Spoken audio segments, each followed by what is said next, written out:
মুসলমান কথা বলবেন নবীর শানে, নবীর অপমানে যদি না কাঁদে তোর মন, মুসলিম নয়, মুনাফিক তুই, নবীজির দুশমন। কথা বলেন ঠিক কিনা? বিশ্ব নবীর অপমান কি আমরা মেনে নিব? বিশ্ব নবীর অপমান কি আমরা মেনে নিব? বিশ্ব নবীকে সম্মান দেওয়ার জন্য আমার জান আমার প্রাণ দিতেও রাজি আছি যারা, দুহাত তুলে আল্লাহকে দেখায় তারা। লিল্লাহি তাকবীর, লিল্লাহি তাকবীর, লিল্লাহি তাকবীর। আমার নেতা তোমার নেতা বিশ্ব নবী মুস্তাফা, লিল্লাহি তাকবীর। হাত নামান।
দেশের মানুষ যাতে ভালো চলে সেই জন্য আমি তাকে পাঠাইছি।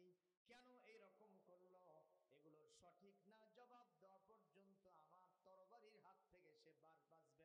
চিৎকার দিয়ে বলেন মারহাবা। এরকম শাসক দরকার আছে না নাই? এরকম আছে না নাই?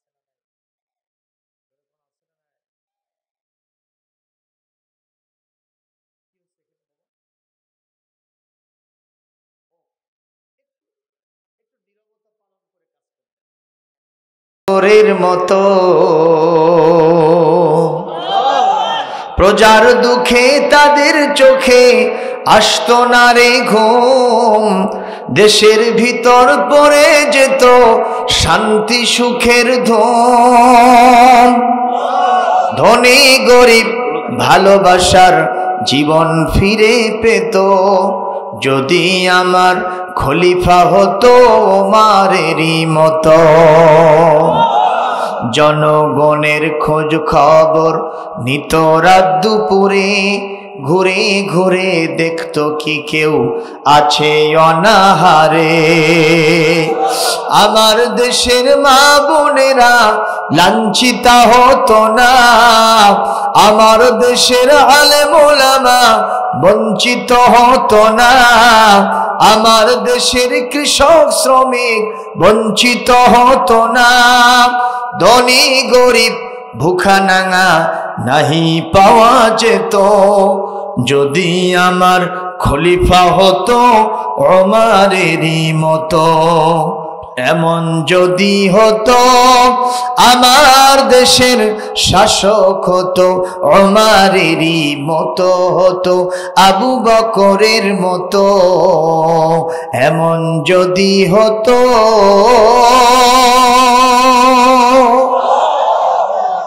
তাহলে কেমন হতো? এ কথা বলেন না কেন? আপনাদের মনের প্রশ্ন হতে পারে, হুজুর যে বক্তাই ওঠে খালি ওই নেতা নেত্রীর কথাই কয়, আপনার একটু ওয়াজ শোনান। তা আমি কি ওয়াজ শোনাচ্ছি? আমাদের দেশের ওয়াজ মানে খালি জরিনের কিচ্ছা। যেরকম ঠিক না ঠিক? উড়ে যায় রে জোর কবিত ফাতেমা কান্দে কয়, কথা কন। এগুলো হচ্ছে ওয়াজ, কিন্তু এগুলো ওয়াজ নয় না। প্রকৃত ওয়াজ হলো আল কোরআনের ওয়াজ। জোরে বলুন ঠিক কিনা? আল্লাহ বলেছেন ইয়াইযুকুম লাআল্লাকুম তাযাক্কারুন। কোরআনে কারীম সূরা নাহল 90 নম্বর আয়াত। আমি আল্লাহ তোমাদের জন্য ওয়াজ করতেছি, আমার ওয়াজ যদি তোমরা বোঝো, জানো আর মানো, আবার ওমরের ওই শাসনটা গোটা পৃথিবীতে কায়েম হয়ে যাবে। বলি আল্লাহুম্মা আমিন। শুনতে রাজি আছি? কোনো সমস্যা নাই তো? হ্যাঁ, আমার আলোচনা কিন্তু কারো বুকের উপর যেতে পারে, কারো গলার উপর দিয়ে যেতে পারে, কারো মাথার উপর যেতে পারে, তাতে সমস্যা হবে না তো? তবে এই কথা সত্য ইনশিওর করছি, উইদাউট কোরআন এন্ড সুন্নাহ, কোরআন ছাড়া সুন্নাহ ছাড়া কোনো কথা হবে না ইনশাআল্লাহ বিমাশিয়াতিল্লাহ সুবহানাহু ওয়া তাআলা। বলি আল্লাহুম্মা আমিন। প্রিয় ভাইরা, এটা কি কোনো কনসার্ট, কোনো নাটকের মঞ্চ? এটা কোরআনের মাহফিলের একটা আদব আছে, এই জন্য আমরা নিশ্চুপ শুনবো, আর মাহফিল শেষ না করে কেউ উঠবো না ইনশাআল্লাহ। শেষ পর্যন্ত থাকতে রাজি আছেন? দেখি কারা কারা রাজি নাই। বুঝতে পারেন নাই? এখন হাত তোলেন কারা কারা শেষ পর্যন্ত থাকবেন। দেখেন তো আশেপাশে কার হাত ওঠে নাই? দেখেন দেখেন দেখেন, এই সাইডে একটা হাত ওঠে নাই। এই লোকগুলো ওই গ্রুপের লোক। কোন গ্রুপ তা কিন্তু কই নাই। এটা হলো শয়তান গ্রুপের লোক হতে পারে। হাত আছে আপনাদের সাথে? যারা হাত তোলেন নাই, আমি বুঝবো আপনাদের হাতই নাই। না থাকলে তুলবেন কি? কোরআনের মঞ্চে হাত তুলতে পারেন না মিয়া, এ হাত কোথায় উঠবে? জোরে কোন ঠিক কিনা? জোরে সোরে হাত তোলেন। আল্লাহ শেষ পর্যন্ত কবুল করুন, বলি আমিন। প্রিয় ভাইরা আমার, আমি কোরআনে কারীমের যে অংশ থেকে তেলাওয়াত করেছি, আল্লাহ পাক বলেন আলা ইন্না আউলিয়া আল্লাহ,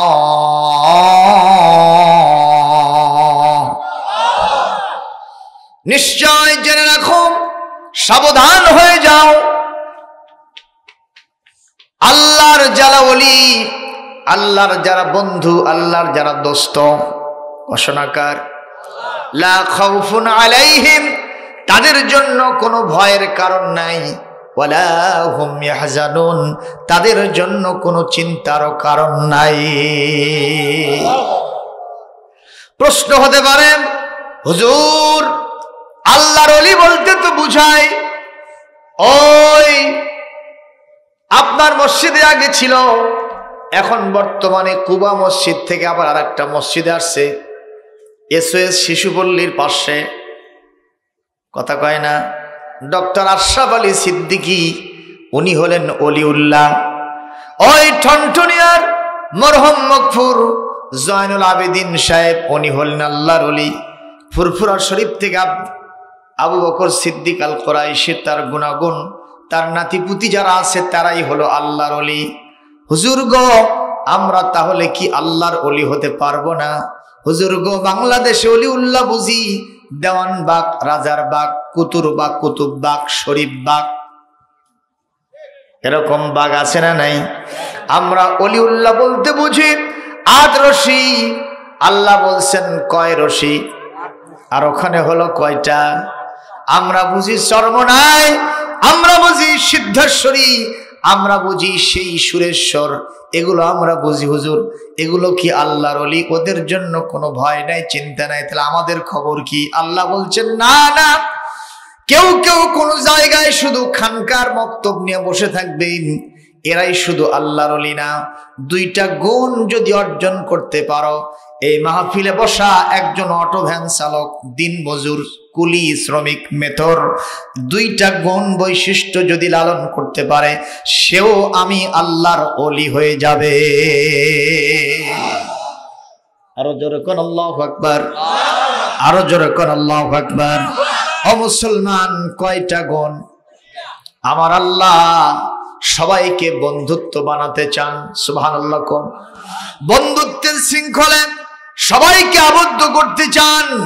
আল্লাহ পাক বলেন নবীর মাধ্যমে, নবীজি বলেছেন কুল্লুকুম মিন আদম, তোমরা সব আদম থেকে আসছো, ও আদম মিন তুরাব, আর আদম আসছে মাটি থেকে, ফাকুল্লুকুম সাওয়া, তোমরা সকলেই সমান, আমার কাছে কারো কোনো বক্তব্য আলাদা নাই। তবে এই 2টা গুণের অধিকারী যারা হবে, তোমরা সাধারণ মানুষের চাইতে তাদের মর্যাদা আমি বেশি দিয়ে দিব। তোমরাও যদি অর্জন করো, তাহলে তোমাদের মর্যাদা তাদের মর্যাদার সমান হয়ে যাবে। কয়টা গুণ? আরো জোরে, জোর হলো না? এটা দেখালে ভি হবে, ভি মানে ভিক্টোরি, ভিক্টোরি মানে বিজয়। আছে 2টা আছে আঙ্গুল, তোলেন তো, তোলেন। বিজয় চান না আপনারা? বিজয় চায়, এরকম এরকম করেন। দেখা যাচ্ছে কি সবাইকে? আলহামদুলিল্লাহ, হাত নামান। তাহলে বলেন তো গুণ কয়টা? আরো জোরে। এই যে মিছিলটা করলাম, লাভ না লোকসান? গাছের একটা ডাল নামে না, গাছরা চিন্তা করলে ডালটা লক্ষ্যচ্যুত হয়ে কোনো জায়গায় পড়ে যাবে, বাড়ি ঘর ভাঙবে, টিনের চালটা নষ্ট হবে, কারো মাথার উপরে পড়তে পারে, ঠিক কিনা? ওখানে একটা রশি টাকায় টানায়া শুধুমাত্র একজন বলে মারো, টান। আরো জোরে, জোর হলো না? এই যে হিঞ্জ হিঞ্জ বলতেছে, এটা কি কোরআন হাদিসে আছে? এইটা বলার মাধ্যমে একটু জজবাটা বেড়ে যায়, আর ডালটা লক্ষ্যভ্রষ্ট হতে পারে না, যেখানে নামাতে চায় ওই জায়গায় নামে যায়। কোরআনের মঞ্চে যদি মিছিল করেন, জিনিসটা মুখস্থ হয়ে যায়, ঠিক কিনা? আমাদের দেশে আনারস মার্কা, ছাতা মার্কা, বোতল মার্কা, কলকা মার্কা আছে না নাই?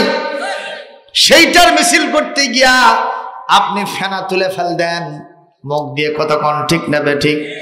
আমি একবার চেয়ারম্যান ইলেকশন করছিলাম, ওই মিছিলে বাপ বেটা কোনো বাস বিচার নাই।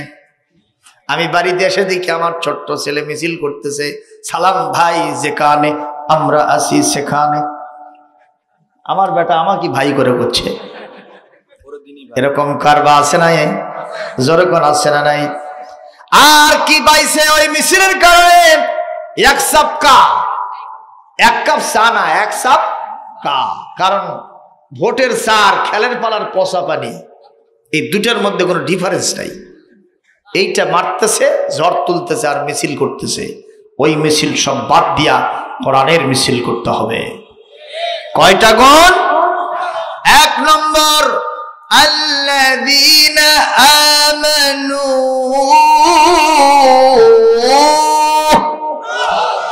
যারা খাঁটি ইমানদার হতে পারবে।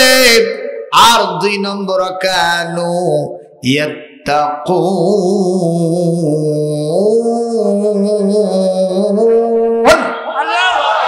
তারা আমি আল্লাহকে ভয় করবে, তাকওয়া অবলম্বন করবে।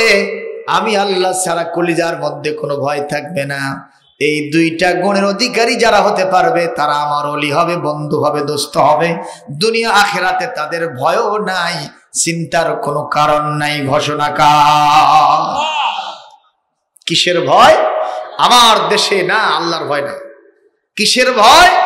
এই দুনিয়াতে মানুষের ভয় হয়, চুরির ভয়, ডাকাতির ভয়, ছিনতাইয়ের ভয়। এই এলাকায় অবশ্য ছিনতাই টিনতে হয় না, চুরি ডাকাতি আর আছে? কিসের কমে গেছে? আপনি মনে হয় আকাশ থেকে এখনই পড়লেন। কি মনে করতেছেন? চুরি ডাকাতি আছে না নাই? ছিনতাই আছে না নাই? বদমাইশি আছে না নাই? জেনা আছে না নাই? ব্যভিচার আছে না নাই? এগুলো হলো মানুষের চিন্তা, ঠিক না বেঠিক? অবৈধ হত্যাকাণ্ড আছে। এই যে কিশোর গ্যাং হয়েছে, জায়গা নিয়ে বিরোধ, টাকা নিয়ে বিরোধ, বালু দেওয়া নিয়ে বিরোধ, কথা কয় না, কন্ট্রাক্টরি, টেন্ডারবাজি, এগুলো নিয়ে বিরোধ হয়েছে। দলের পদ পদবি নিয়ে বিরোধ হয়েছে। নেতা খালি ইশারা করলো, কিশোর গ্যাং 10টা মোটর সাইকেল নিয়ে গিয়া ভরা মজলিসের ভিতরে বিরাট একটা হাট জনাকীর্ণ মানুষ, তার ভিতরে তাকে ডেগার চালায় দিয়া অথবা ব্রাশ ফায়ার করে জমিন থেকে বিদায় করে দিয়ে আসে। দেখারও কেউ নাই, বলারও কেউ নাই। জোরে বলুন ঠিক কিনা? গতকাল বগুড়া শহরে শিক্ষানবিশ একজন অ্যাডভোকেট তরতাজা প্রাণ গত 1 তারিখে 3 জন মোটরসাইকেল নিয়ে এসে অফিস সময় এইভাবে মেরে দিতে চলে গেছে। মৃত্যুর সাজে পাঞ্জা লড়তে লড়তে গতকাল মারা গেছে লোকটা। এরকম কত 4 মাথায় একটা ঘটনা শুনলাম, ছোট্ট ছেলে। এরকম প্রত্যেক দিন নিউজ আসতেছে, পত্রিকা খুললেই ধর্ষণ, চাঁদাবাজি, মানুষ হত্যা, ছিনতাই আছে না নাই? এগুলো থেকে পরিত্রাণ পাওয়ার জন্যে ওলি বা দোস্ত হতে হবে কার? আল্লাহ। দ্বিতীয় নম্বর, চিন্তা থাকবে না। এই পৃথিবীতে মানুষের চিন্তা হলো ফান্ডামেন্টাল রাইট, মৌলিক চাহিদার চিন্তা হয় মানুষের। খাওয়ার চিন্তা, পড়ার চিন্তা, বাসস্থানের চিন্তা, শিক্ষার চিন্তা, যখন চিকিৎসার চিন্তা। কয়টা হলো? এই 5টা জিনিসের চিন্তায় মানুষ সব সময় হাবুডুবু খায়, না বিশ্বাস ছুটে যায়। আল্লাহ বলেন, আমার যারা ওলি হবে, আমার যারা বন্ধু হবে, আমার যারা দোস্ত হবে, এই 5টা চিন্তার কোনো কারণ থাকবে না। এই মানুষের, এই এলাকার, এই সমাজের মানুষগুলি আল্লাহর জান্নাতি ছায়ায় বসবাস করবে। ভাইরা আমার, এই 2টা পয়েন্ট নিয়ে আলোচনা করার আগে একটা দলিল সেটিং দেই। আল্লাহ পাক ইমানদারদের বন্ধু ওলি দোস্ত হন, তার প্রমাণ কি? কোরআনে কারীম সূরা আল বাকারা 255 নম্বর আয়াত, 256 নম্বর আয়াত আল্লাহ পাক বলেন, আল্লাহু ওয়ালিয়্যুল্লাযীনা আমানু ইউখরিজুহুম মিনাজ যুলুমাতি ইলান নূর। আরো জোরে কর আল্লাহু আকবার। আল্লাহ রাব্বুল আলামিন মানে আল্লাহ, তিনি ইমানদারদের বন্ধু এবং দোস্ত। ইমানদারদেরকে তিনি অন্ধকার থেকে আলোর দিকে বের করে নেন। জোরে বলেন সুবহানাল্লাহ। ভাইরা আবার 1 নম্বর, খাঁটি ইমানদার যদি আমরা হতে চাই, আমাদের অন্তত 5টা গুণাবলী। আর একটা আয়াত থেকে প্রমাণ হয় আরো 7টা গুণাবলী। 5 7 কত হলো?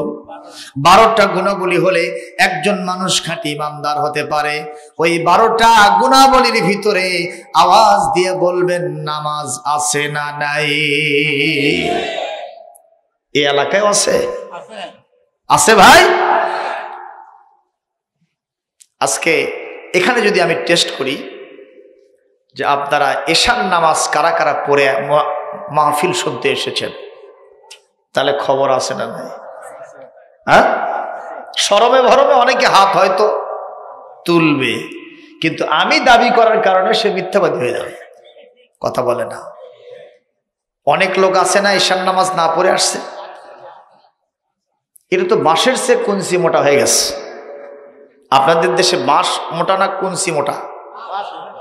কথা বলেন।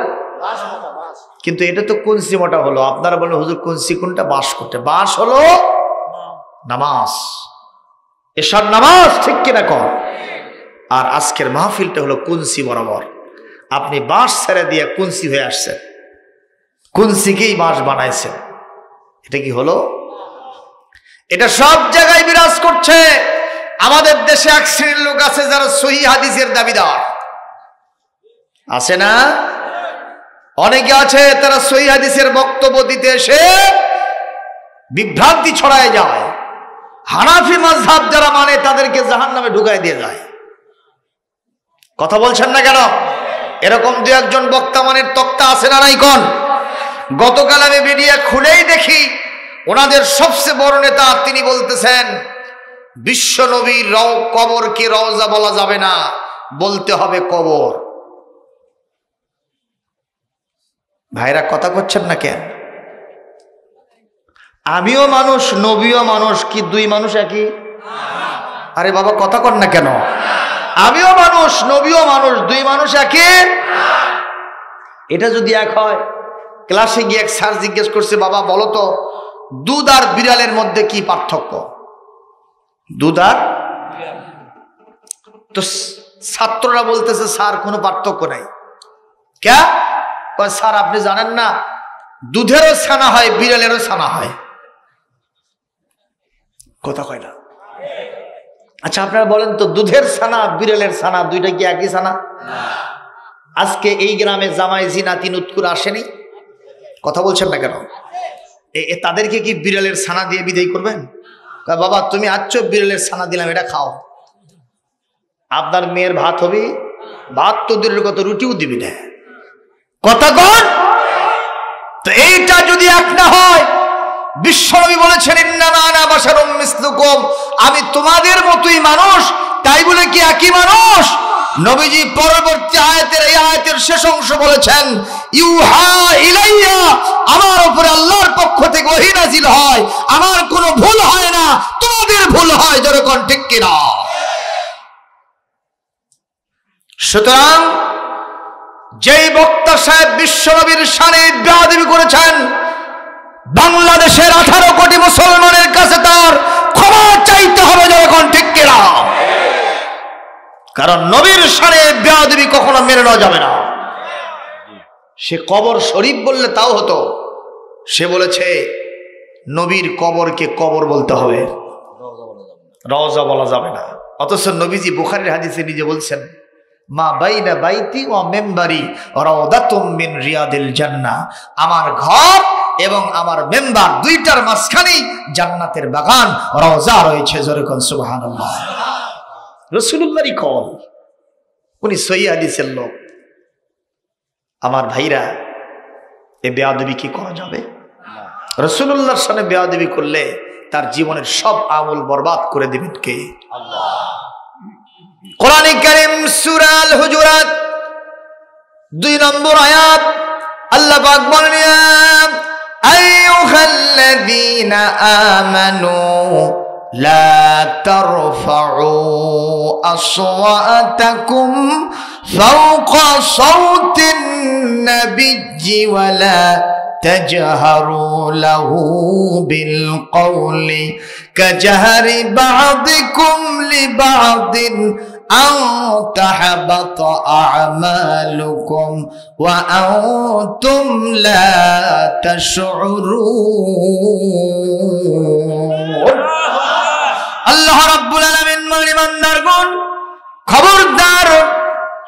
কণ্ঠস্বরকে বিশ্ব নবীর কণ্ঠস্বরের উপরে উচ্চকিত করবে না।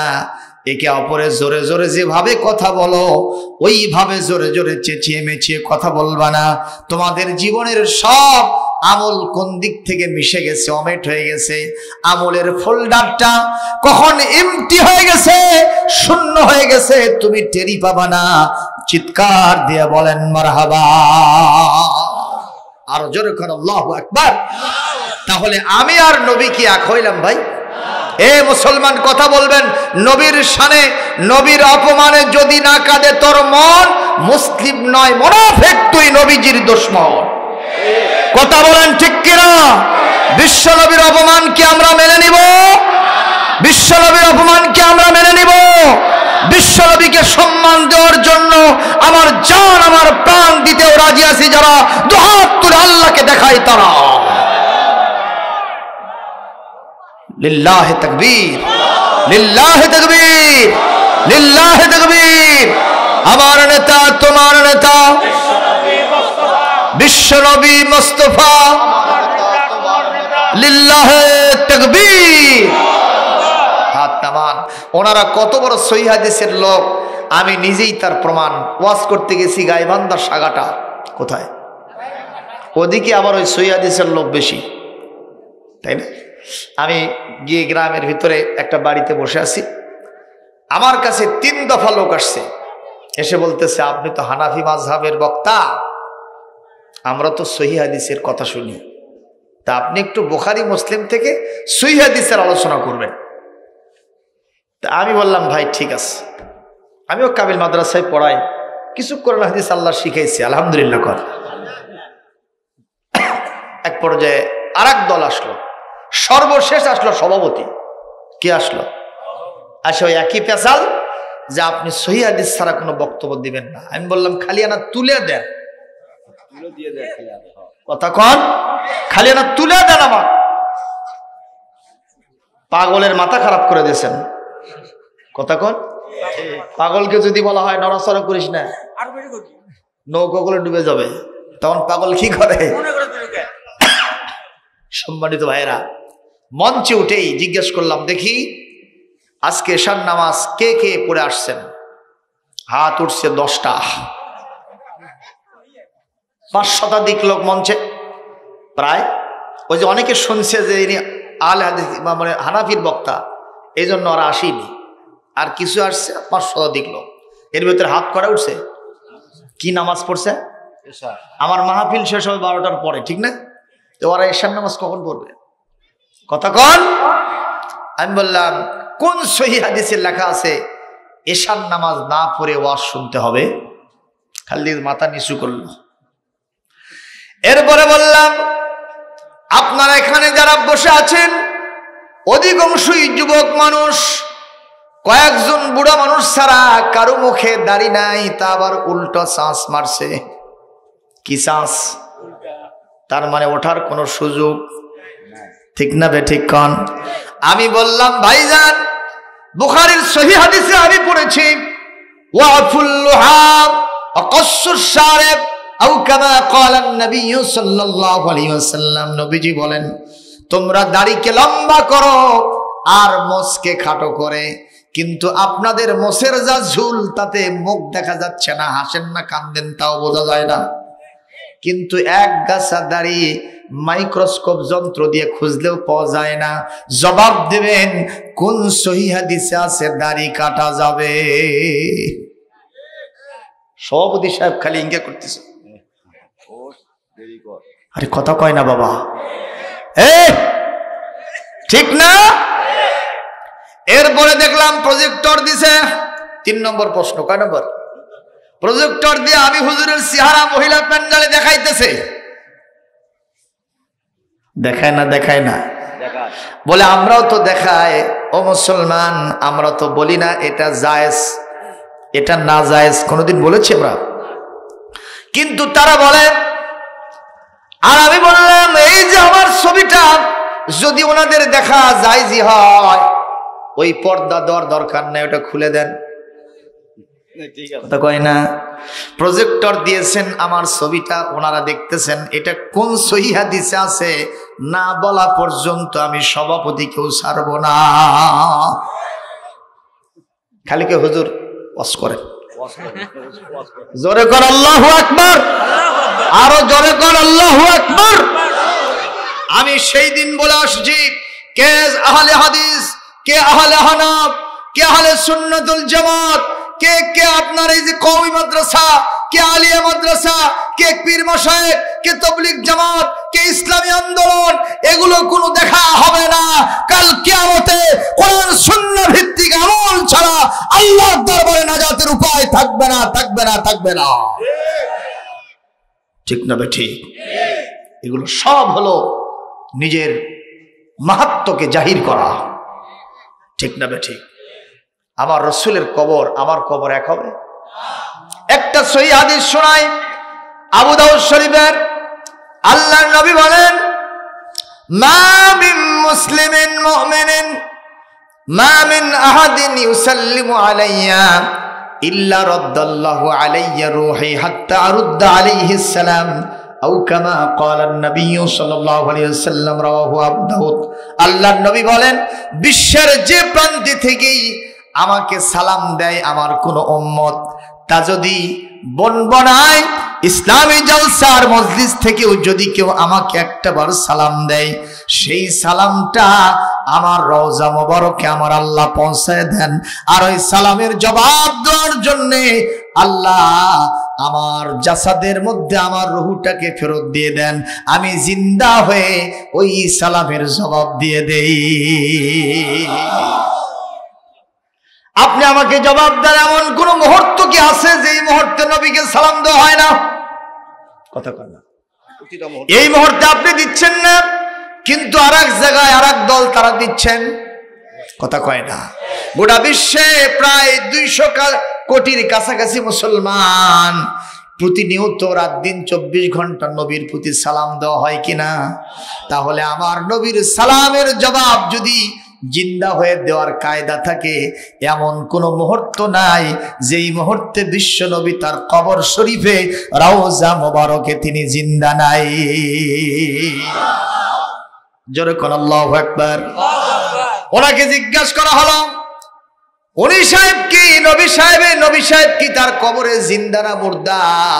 উনি বাজ বিচার নাই, খস করে বলে দিলেন উনি মরা অবস্থায় আছেন। এত আস্তে বললেন কেন সহিহ হাদিস শোনার পরেও? আরো জোরে বলেন নাউযুবিল্লাহ। আমার নবী মাউতুন নবী নয়, আমার নবী হলেন হায়াতুন নবী। আমার নবী হলেন হায়াতুন নবী। পাইলে নিরালাই গো রাসূল, পাইলে নিরালাই। আমি 2 কদমে চুমো খাবো, চরণ ধুলি মাগবো গায়। পাইলে নিরালাই গো রাসূল, পাইলে নিরালাই। না শরীফ বহু দূরে, লোহিত সাগরের পারে রে, সালাম দিলে সালাম শোনে, সালাম দিলে সালাম শোনে, নবীজির ওই রওজায় পাইলে নিরালায়। আমি 2 কদমে চুমো খাবো, চরণ ধুলি মাগবো গায়। পাইলে নিরালাই গো রাসূল, পাইলে নিরালাই। ও মুসলমান, খুশি হয়েছেন না? কষ্ট পাইছেন? খুশি হয়েছেন? দেখি কারা কারা খুশি হয়েছেন, একটু টাটা মারেন। আলহামদুলিল্লাহ। তাবার আজকের মাহফিলে ওয়াজ কি চলবে না বন্ধ হবে? সাঈদ ইবনে আমরের বিরুদ্ধে কয়টা অভিযোগ শুনবেন না? আজকে যদি বসে থাকেন ওয়াজ কত প্রকার কি কি কাহাকে বলে দেখে দম দেব ইনশাআল্লাহ। জোরে কর আমিন। আমার ভাইরা, আল্লাহ পাক বলেন যদি খাঁটি ইমানদার হতে চাও 12টা কোয়ালিটি ধরে নাও, তার মধ্যে 1 নম্বর হলো ইকামাতুস সালাহ, নামাজ প্রতিষ্ঠার কোনো বিকল্প নাই। আপনাদের মসজিদ তো ভালোই আছে, এক মসজিদের খবর শুনলাম, নতুন বানাইছে তো দরজা জানলা হয়নি, ছটা দিয়ে থুসে, সে ছটাও আবার ভাঙ্গে পড়ছে, আর এক গরু ছিঁড়া গিয়া ওর ভেতরে পড়ছে, মসজিদের ভেতরে ঢুকছে, চার নিয়ে লাদিয়া শেষ করছে। কথা বোঝেননি? ইমাম সাহেব মুয়াজ্জিন সাহেব মসজিদের ভেতরে যায়, দেখে অবস্থা খুবই খারাপ। গলার দড়ি ধরে বলতেছে, এই গরুওয়ালা আর এই গরু দুইটা কি খরচ দেবো, আগে আসুক। ইতিমধ্যে গরুওয়ালা আসছে। এই ভাইজান, আপনি কি মুসলমান নাকি হিন্দু না খ্রিস্টান না বৌদ্ধ, কি আপনি কর? হুজুর এত শিখতেছেন কে? গরু এগুলো কি করলো? হুজুর একটা কথা শোনা, গরু বোঝেনি তাই ঢুকছে। আমার কোন দিন দেখছেন? জোরে কোন সুবহানাল্লাহ। গরু বোঝে না তাই ঢুকছে, আমার কোন দিন দেখছেন? সেও আবার মুসলমান, কথা কয় না। এইভাবে কলার নারে আর কয়, তুই নামাজ পড়ে কি করবি রে, তোর সে ইমান আমারটাই ভালো। ও থাপা দেয়, থাপা দেয়, কথা কয় না। কিন্তু আপনি তো জানেন না কি হবে কাল কিয়ামতে। ইয়াউমা ইউকশাফু আন সাকিন ওয়া ইউদআউনা ইলাস সুজুদ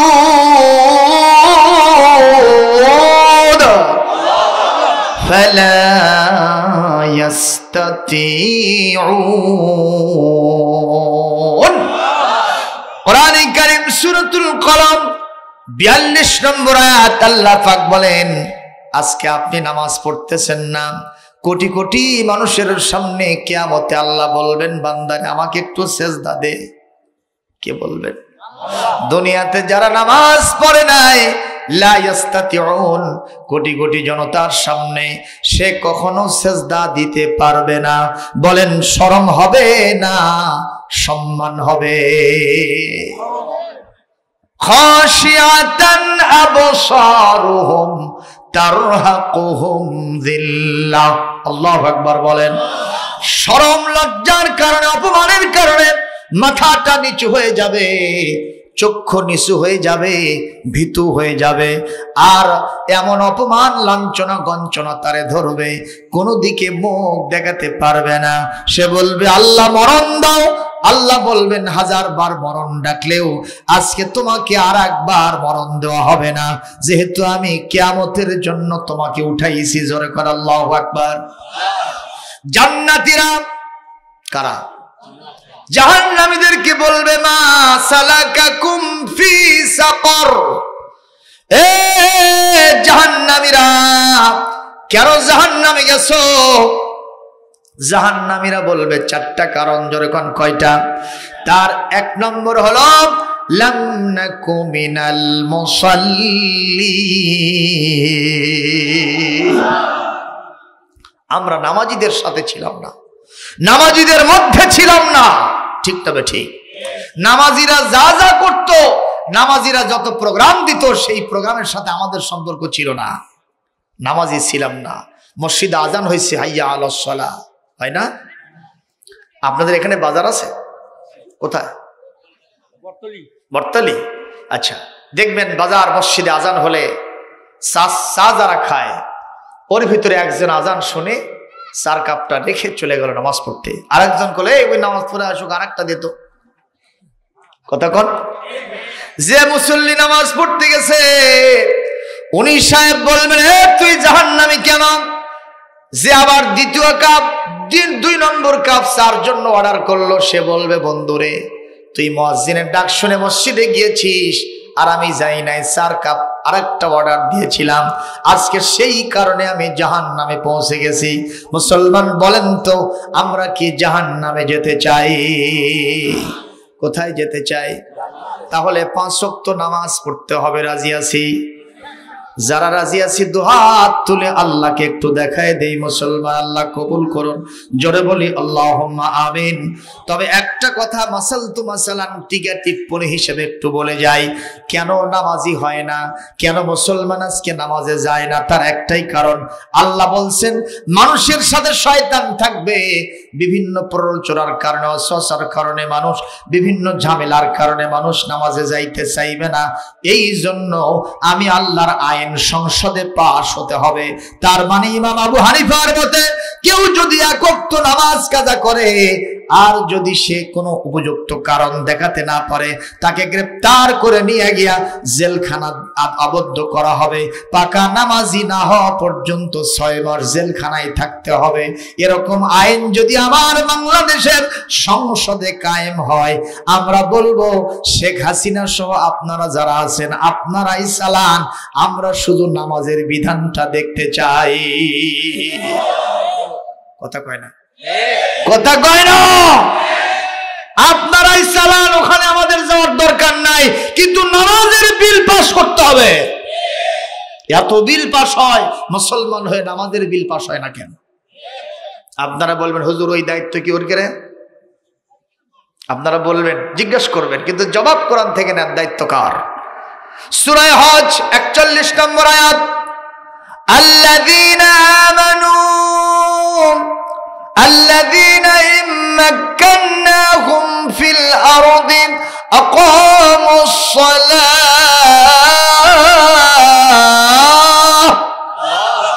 যারা এই সংসদে যাবে তাদের 1 নম্বর ডিউটি হবে, মাস্ট বি কম্পালসরি আজ হল ইকামাতুস সালাত, নামাজ প্রতিষ্ঠা করা প্রত্যেকের জন্য জরুরি হয়ে যাবে। যারা সংসদে যাবে, প্রধানমন্ত্রী প্রেসিডেন্ট হবে, মন্ত্রী পরিষদের সদস্য হবে, সংসদ সদস্য হবে, তাদের দায়িত্ব হলো সংসদে নামাজের বিল পাস করা। সূরা হজ্জের 41 নম্বর আয়াত, আজকে এই বাড়িতে গিয়ে দেখবেন মারহাবা। দরকার আছে না? তখন লোকেরা নামাজি বেশি হবে না কম হবে? এমনকি ওযু ছাড়াও কাম সারতে পারে। জোরে কোন ঠিক কিনা? এমনটিও হতে পারে ফজরের আজান হয়ে গেছে, ওর ঘুমই সারে না। স্ত্রী এসে বলতেছে, আব্দুল করিমের বাপ নামাজ পড়তে যাবা না? আজান হয়ে গেছে। ওই খালি কয় ও, আর শীতের মধ্যে ল্যাপ খালি পাও দিয়া পেঁচায়। কথা কন না কেন? পেঁচায় না? পেঁচায়। একবার বলছে, 2 বার বলছে, তাও ওঠে না। 3য় এসে বলতেছে, আব্দুল করিমের বাপ তুমি কি নামাজ পড়বার যাবা না? 6 মাস জেল খাটবা। এই কথা বলাও সারা, 4 হাত পাও লাফে ওঠাও সারা। কিসের ওযু, কিসের গোসল? এখন দৌড়ে আসে আন্দারের মধ্যে না, যুদ্ধ গাওয়াত দোয়াত ধরে আর বইয়ের পেডিকোট গাওয়াত দিয়ে মারছে দৌড়। কারণ 2টা এক জায়গায় আছিল। রাস্তার মাঝখানে যায় টুপি মাথার দেবে, কিন্তু পকেট নেই। কায়দা না বেকায়দা? যখন কায়দা বেকায়দা মেবি এরকম অবস্থা হতেও পারে। আপনারা বলবেন হুজুর এটা তো তাহলে জেলের ভয়তে নামাজ হলো, আল্লাহর ভয়তে হলো। আরে মিয়া, 1 দিন 2 দিন 3 দিন 4 দিন 5 দিন 7 দিন জেলের ভয়তে হবে, তারপরে 1 মাস যখন যাবে ওরে যদি রিমান্ডে নেওয়া হয়, পিটানো হয়, ও নামাজ ছাড়বে না জীবন গেলেও। এই জন্য দরকার আছে না এই কথা বলেন? জোরে বলেন আছে না? এই জন্য আলেম ওলামা, এই জন্য ইসলামী চিন্তাবিদ তাফসীরকারকেরা এই ওয়াজ সবসময় আমরা করে থাকি, অবশ্যই কোরআনের সরকার হতে হবে, কোরআনের সংসদ কায়েম করতে হবে, তারপরেই নামাজের বিল এই সমাজে পাস হবে। যেরকম ঠিক কিনা? কিন্তু তেঁতুল গাছ লাগায়া সেখান থেকে আঙ্গুর ফল পাওয়া যাবে না। প্রিয় ভাইরা আমার, এইবার আসেন 2 নম্বর যে বিধান আল্লাহর পক্ষ থেকে আসলো তাকওয়াবান হওয়ার জন্য, আল্লাহর ওলি হওয়ার জন্য, সেটা হলো তাকওয়া। জোরে বলুন কি তাকওয়াটা কি বুঝায়? একটু সামান্য কষ্ট হচ্ছে আপনাদের। হযরত ওমর রাতের বেলায়, দিনের বেলায় সবসময় তিনি একা একা হাঁটতেন। ওই কথা বলেছি আগেও, এখনো বলছি। একদিনের ঘটনা, তিনি মরুভূমির ভেতর দিয়ে চলতেছেন। একজন উটের রাখাল উট চড়ায়, তার সামনে গিয়ে দাঁড়িয়ে বললেন, রাখাল ভাইয়া রাই, হে রাখাল, তুমি কি তোমার উটের পাল থেকে একটা উট বিক্রি করতে পারো? কেন? বলে ওই উটটা আমার খুব দরকার, আমি এই মরুভূমিতে একা একা হাঁটতেছি, আমার একটা বাহন হলে খুব ভালো হতো, উটটা কি দেওয়া যায় না, কিছু টাকা তোমারে দেব। সে বলতেছে খবরদার এই কথা দ্বিতীয়বার বলবেন না, কারণ এই উটের মালিক আমি না, আমার একজন মালিক আছে, আমি তার অধীনে চাকরি করি, উনি গুনে গেঁথে দিয়েছেন, আবার যাওয়ার পরে গুনে গুনে আবার বুঝে নেবে আমার কাছ থেকে। একটা উট যদি কম হয় আমি কি জবাব দেব সেখানে? হযরত ওমর বললেন, দেখো তুমি যদি গিয়ে সেখানে ছোট্ট একটা মিথ্যা কথা বলো, সেটা কি? যদি বলো আমার এই উটের পাল থেকে দলছুট হয়ে একটা উট হারিয়ে গেছে, কোথায় যেন আমি খুঁজে পাই নাই, এ কথা বললে সে মেনে নেবে, কারণ এখানে অনেক উটগুলোই দলছুট হয়ে যায় না। এটা বললে তোমার কোনো মুআখাযা হবে না, গ্রেফতার হবে না, তোমাকে রিমান্ডে সাইজও করবে না, উপরন্তু এতগুলো টাকা তুমি পেয়ে গেলে তুমি কি এটা বলতে পারবা কিনা বলো? সে বলছে কোশ্চিন কালেও সম্ভব নয়, আপনাকে দেখে মনে হয় অনেক বড় হুজুর, কিন্তু আপনার চাইতে খারাপ খেজুর আর নাই। কথাটা কাকে বলতেছে ভাই? যখন এই লোক ওমরকে চিনতে পারেন নাই, কারণ পিছনে কোনো বাহিনী নাই। সুবহানাল্লাহ। প্রশ্ন হতে পারে হুজুর বাহিনী নাই কেন?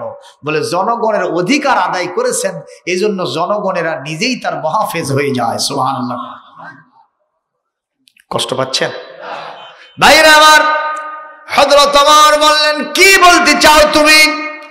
বলে আপনি যে সুন্দর টুপি মাথায় দিয়েছেন, হাব্ব জুব্বা লাগাইছেন, তাতে দেখে মনে হয় আপনি একজন আল্লাহর ওলি মানুষ, আল্লাহর খাঁটি বান্দা, কিন্তু আপনি তো সেই রকম মানের বান্দা নয়।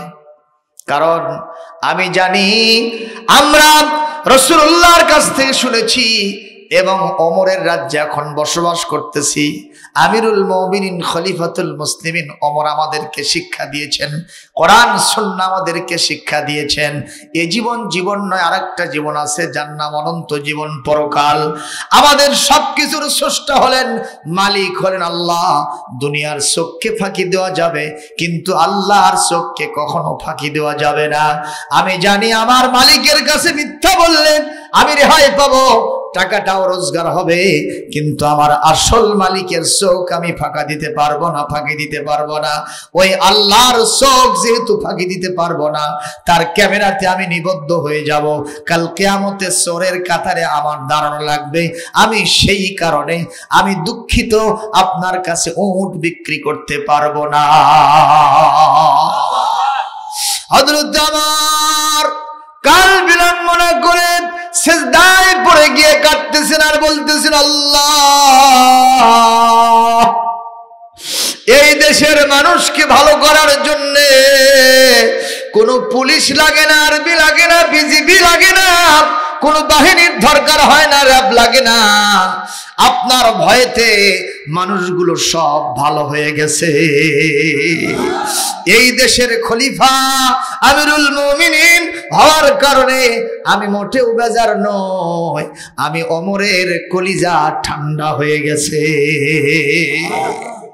জোরে কোন সুবহানাল্লাহ, আরো জোরে কোন আল্লাহু আকবার। মুসলমান রাখাল কার ভয়তে উট বিক্রি করলো না? আরো জোরে বলেন। সে আল্লাহ কি এখনো আছেন না নাই? যদি তাকে ভয় আমরা ঠিক মতো করতাম, মানুষের জমিনের আইল ঠেলতাম না, খাদ্যে ভেজাল দিতাম না, ওজনে কম দিতাম না, খাদ্যের মধ্যে ফরমালিন মিশাইতাম না, ঠিক কিনা? জোরে কোন। মুসলমান আমাদের দেশে এরকম ওজনে কম দেয় কি দেয় না? জোরে বলবেন। গরুর গোশত বিক্রি করতে দেয় না, কসাইরা একটু বেশি দেয়, তাই না ভাই? কসাইরা বেশি দেয় না? আমার মতো এক হুজুর বাজারে ঢুকছে, সব কসাইরা খালি উলুজু কাটতেছে, হুজুর এটি আসেন, এটি আসেন, দেয় না। এক পর্যায়ে হুজুর এক দোকানে গেছে, বলছে ভাই এত আদর কেন আমার? বলছে অনেকদিন ধরে আপনাকে খুঁজতেছি। কেন? বলে আমার গোশতের ব্যবসায় খুব উন্নতি হয় না, বরকত হয় না, শুনেছি হুজুরদের খাওয়ালে তাদেরকে একটু বেশি দিলে, দাম কম নিয়ে একটু বেশি দিলে অনেক বরকত হয় হুজুর, এজন্য আসেন। আমি এখানে কত টাকা কেজি? 650 না? 600? তাহলে এখানে আসা দরকার আমার। বগুড়া 650 টাকা, ঠিক না হুজুর? 650 টাকায় নিব, আপনাকে 100 কেজি দিব। হুজুর খালি বুক টান করছে ভাই, একেবারে মেপে নেওয়ার আগেই টাকা গুনে দিছে। হুজুর দেখলো যেভাবে হেলে দিয়েছে তাতে 100 কেজি তো দূরের কথা, দিয়ে আর কেজি হয়ে গেছে। উনি খালি ব্যাগ দেখে আর যায়। তরকারি হাঁটি ঢুকছে, তরকারিওয়ালারা বলতেছে হুজুর এত খুশি খুশি ভাব কে? করছে গোস্তওয়ালা দাম 1 কেজি নিয়ে 100 কেজি 1.5 কেজি ভাব দিছে আমার। করছে হুজুর বড় গাও জ্বলালেন আপনি, দেখি আমার তরকারি মাপা ভাত, আপনার গোস্ত মাপা শুরু। মাপে দেখে ভাই যে 100 কেজি বেশি দেওয়ার কথা 1 পোয়া, ও অগ্নেই কম দেশে। এরকম লোক আছে না নাই? এই শয়তানের কলিজার মধ্যে আল্লাহর ভয় আছে? কথা কন। আবার বাংলাদেশে কি নাই আপনি বলেন? বাংলাদেশটা আমার কাছে মনে হয় একটা খাবারের থালা। পুকুরে মাছ আছে, জমিনে দুর্ভিক্ষ আসতেছে। আপনারা সাবধান থাকেন। কেন দ্রব্যমূল্যের দাম বেশি হবে আমাদের বুঝে আসে না। একটাই মাত্র কারণ, যেই হাতে এগুলো হ্যান্ডেলিং করা হচ্ছে, কন্ট্রোল করা হচ্ছে, সেই হাতগুলোর ভেতরে বরকত নাই, আল্লাহর ভয় কলিজার মধ্যে নাই। জোরে কোন ঠিক কিনা? বরকত থাকলে, আল্লাহর রহমত থাকলে, কলিজায় ভয় থাকলে, এই সমস্ত খাবারের ভিতরে যিনি বরকত দিতেন তিনি কে? আল্লাহ। আপনারা বলবেন হুজুর দলিল? আগেই বলেছি কোরআন ছাড়া কোনো বক্তব্য হবে না। এখন দলিল সিটিং দিচ্ছি। কোরআনে কারীম সূরাতুল আরাফ 96 নম্বর আয়াত, আল্লাহ পাক বলছেন ওয়ালাউ আন্না আহলাল কুরা আমানু ওয়াত্তাকাউ লাফাতাহনা আলাইহিম বারাকাতিন মিনাস সামা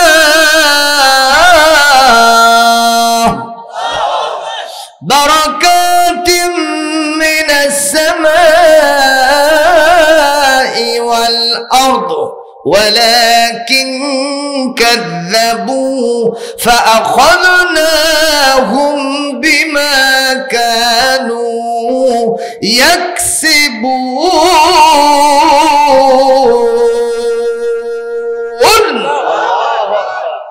আল্লাহু আকবার। এত আস্তে দিলেন, আমার 12টা থেকে 13টা বাজে গেছে, আর আপনাদের এখনো 10:30টায় বাজেনি। একটু জোরে কর আল্লাহু আকবার।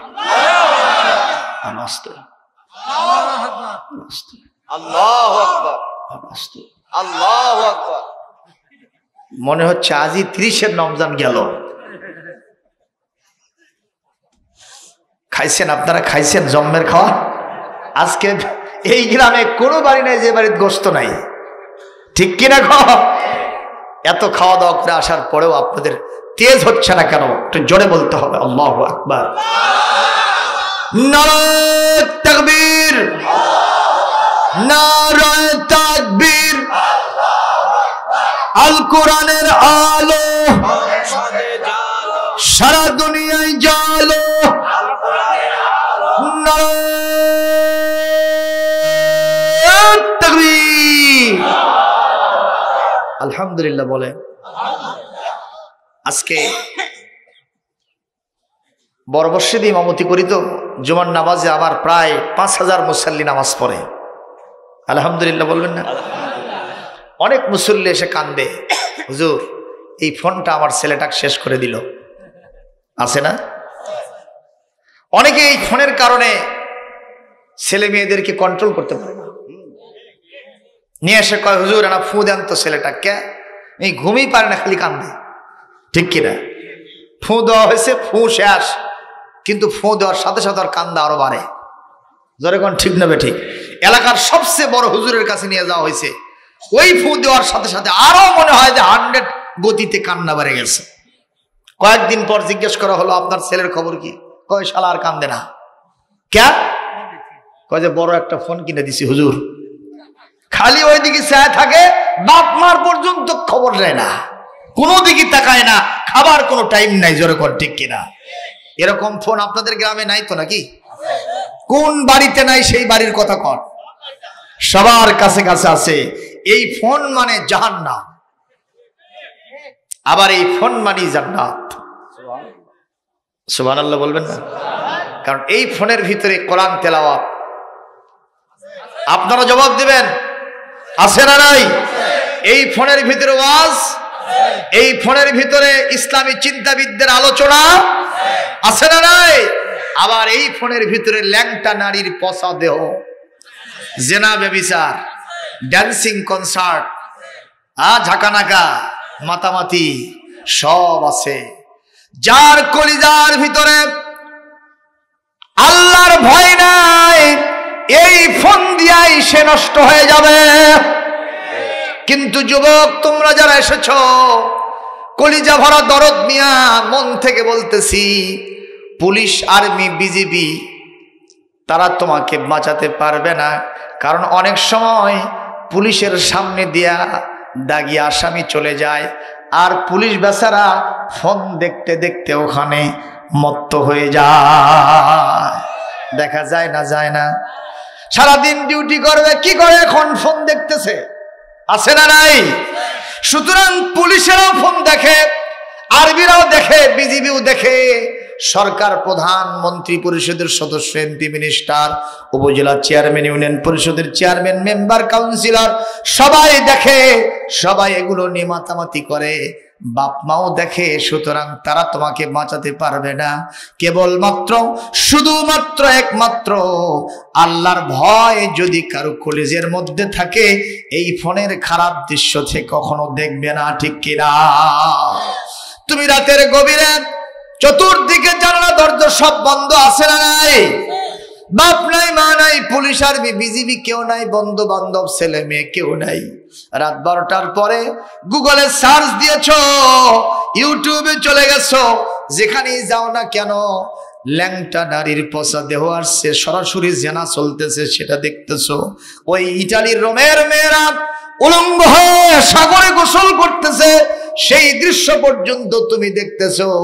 ওই মুহূর্তে যদি মনে করো কোন চক্ষু আমার সামনে নাই, তবে একজনের চক্ষু আছে, ইয়ালামু খাইনাতাল আয়ুনি ওয়া মা তুখফিস সুদুর, লা তুদরিকুহুল আবসার ওয়া হুয়া ইউদরিকুল আবসার ওয়া হুয়াল লাতীফুল খাবীর।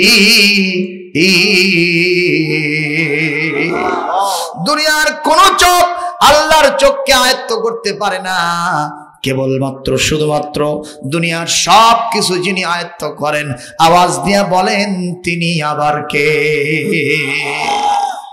এই রাত্রিতে আমরা এখানে যা করতেছি, কে দেখতেছেন?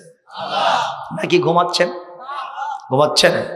মুসা আলাইহিস সালাম আল্লাহকে জিজ্ঞেস করছিলেন, আল্লাহ আপনি নাকি ঘুমান না?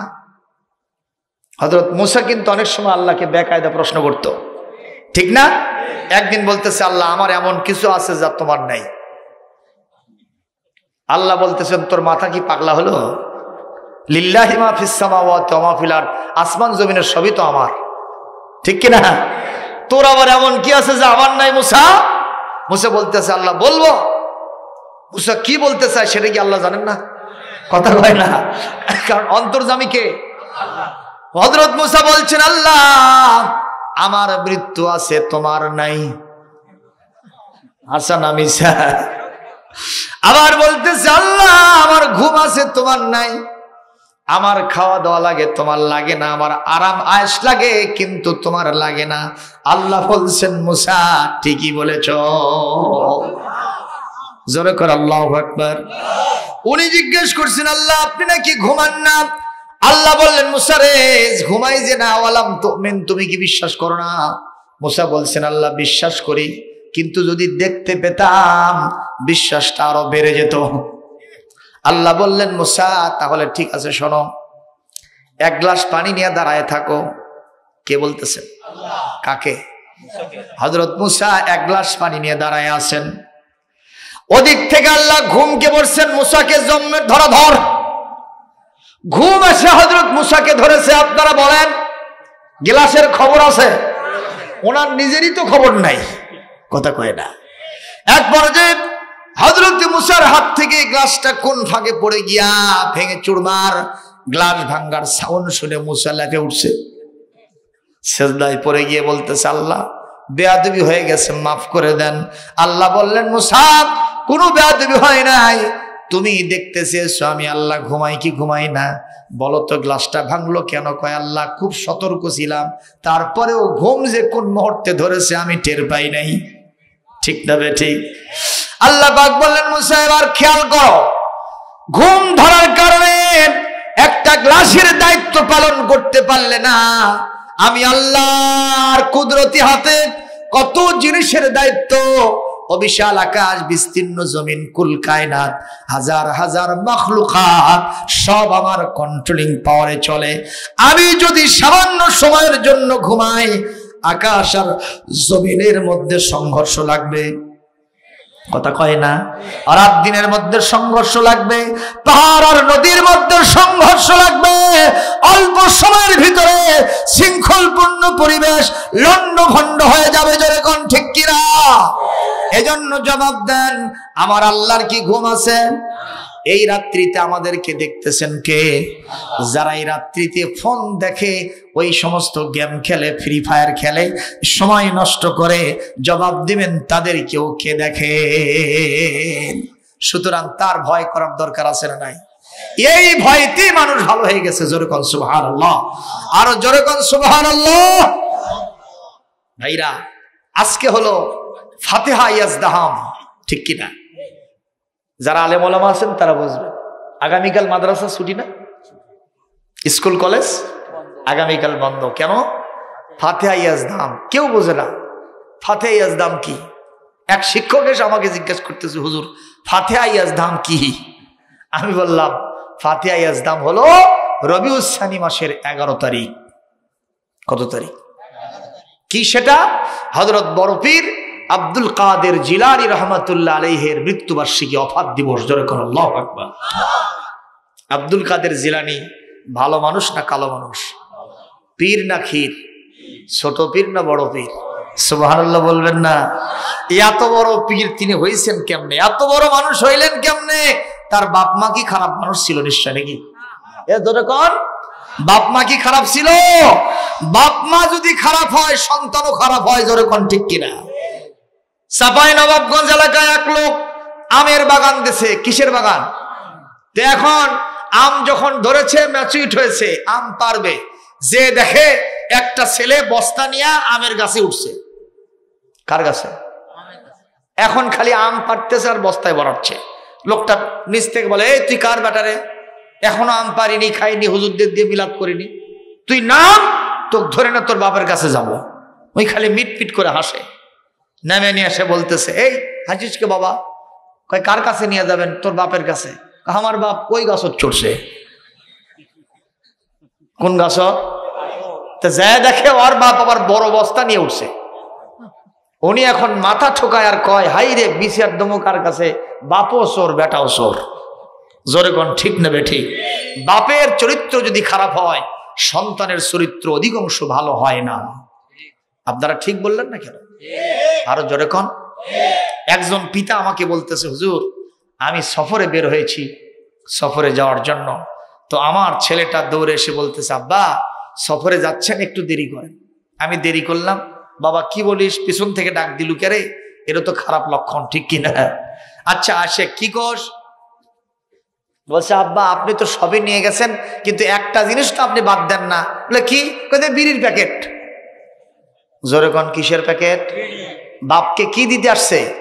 বিড়ির প্যাকেট। কারণ ওর বাপ হেরোইন খোর। জোরে কোন ঠিক কিনা? বিড়ি খায়, সিগারেট খায়, এইটা কলিজার টুকরো সন্তান দেখেছে। কোনদিন বাইরে যেতে বিড়ির প্যাকেট বাদ দেয় নাই। সন্তান সেটাই শিখেছে, বাপকে সেই উপহার দিতে এসেছে। জোরে কোন ঠিক কিনা? আর এক পিতা বলতেছে, হুজুর আমি বাড়ি থেকে রওনা করলাম, যাব সফরে। আমার কলিজার টুকরা আব্দুল্লাহ পেছন থেকে ডাক দেয়, বলে বাবা কি হয়েছে রে? বলে আব্বা একটু দেরি করেন, একটা জিনিস কোনোদিন ছাড়েন না, সেই জিনিসটা আজকে ছেড়েছেন। বলে বাবা তাড়াতাড়ি আয়, সবই তো নিয়েছে, কি নিলাম না। ছেলেটা কাছে আসলো, মাথায় হাত দিলাম। ছেলেটা বলতেছে আব্বা আপনি সবই নিয়েছেন, কিন্তু আতরের শিশিটা নেন নাই। একটু জোরে কোন সুবহানাল্লাহ, আরো জোরে কোন সুবহানাল্লাহ। মুসলমান ভাইরা, ছোট ছোট শিশু সন্তান তারা হলো কাদামাটি। আপনি যেভাবে গড়ে তুলবেন ওরা সেভাবেই গড়ে উঠবে। জোরে করে আল্লাহু আকবার। মুসলমান কেন বললাম? মহিউদ্দিন হযরত আব্দুল কাদের জিলানী, মাহবুবে সুবহানী, কুতুবে রব্বানী আব্দুল কাদের জিলানী রাহমাতুল্লাহ আলাইহির আব্বা ভালো মানুষ না খারাপ মানুষ? মা ভালো মানুষ না খারাপ মানুষ? আহারে, ছেলেকে মাদ্রাসায় ভর্তি করে দিয়েছে।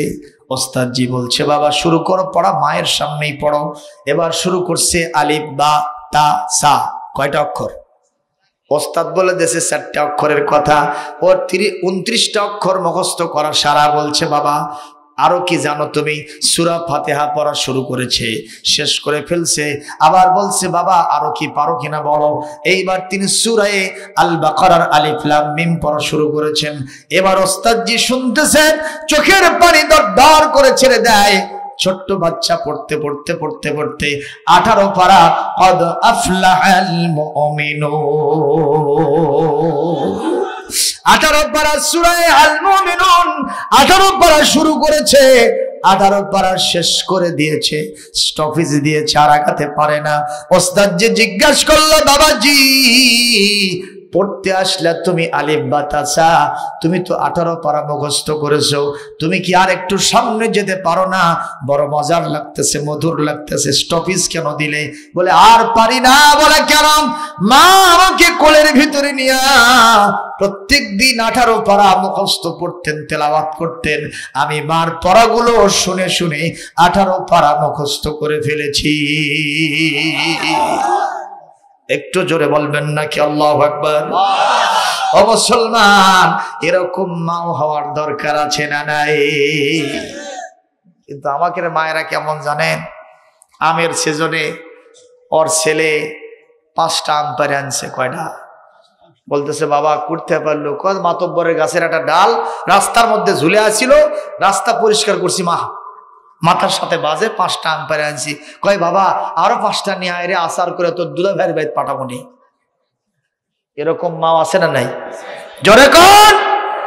আর যদি এই মুহূর্তে সন্তানকে জোরে সরে ধরে ওই মাতব্বরের কাছে নিয়ে যেত, গালে যদি 2টা থাপ্পড় লাগাই দিত, মাতব্বরের কলিজার মধ্যে সফট কর্নার যেতে জেগে যেত, মাকেই উল্টা শাসায় বলতো ছোট্ট ছেলে পেরেছে তাতে কি হয়েছে, আরো 5টা নিয়ে যাও, ছেলের কোনো দোষ হয় নাই, তোমার ছেলে ভালো মানুষ। জোরে কোন মারহাবা। এরকম মায়ের দরকার আছে না? বাপ কেমন ছিলেন একটু বলবো ভাই? কষ্ট হচ্ছে না? কয়টা বাজে? একটু জিকির করেন সুবহানাল্লাহ, আলহামদুলিল্লাহ, লা ইলাহা